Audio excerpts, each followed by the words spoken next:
নমস্কার। শাস্ত্রে দুর্গাপূজার বিবিধ নিয়ম কানুনের কথা তো আপনারা জানেন। শাস্ত্রকার দেবী দুর্গার যে রিলেটেড যে শাস্ত্রগুলি রয়েছে, দেবী ভাগবত পুরাণ, দেবী পুরাণ, কালিকা পুরাণ, বৃহন্নন্দিকেশ্বর পুরাণ, যাই হোক না কেন, যে এই সমস্ত গ্রন্থে দেবী দুর্গার কিন্তু পূজার বৃহৎ বর্ণনা করা রয়েছে। এই সমস্ত গ্রন্থে দেবীর অভিষেক, স্নান, কোন পত্র পুষ্প দিয়ে দেবীকে অর্চিতা করতে হবে, সেই সমস্ত কথা কিন্তু শাস্ত্রে আমরা পাই। কিন্তু আসলে আমরা কি জানি যে বেদেও দেবী দুর্গা পূজার দেবী দুর্গার আরাধনার পদ্ধতি রয়েছে? হ্যাঁ, এই বিষয়ে অনেকেই জানেন না। অনেকে বলে যে বৈদিক যুগে প্রতিমা পূজা ছিল না, কি প্রতিমা পূজা পদ্ধতি অবৈদিক। এগুলো হচ্ছে তাদের পরিপূর্ণ একটা না জানা। তারা এই সমস্ত বিষয় না জেনে বলতে থাকে।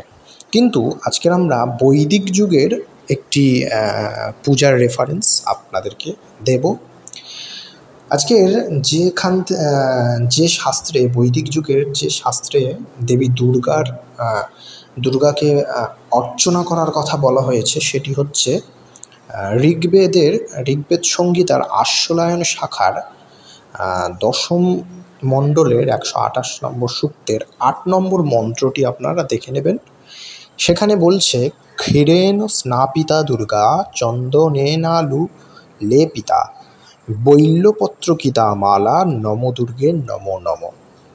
এর অর্থ হচ্ছে, দুধের ক্ষীর দ্বারা স্নাপিতা, চন্দনাদি দ্বারা অনুলিপ্তা এবং বিল্বপত্রের মাল্যধারিণী সেই দুর্গাকে বারংবার নমস্কার করি।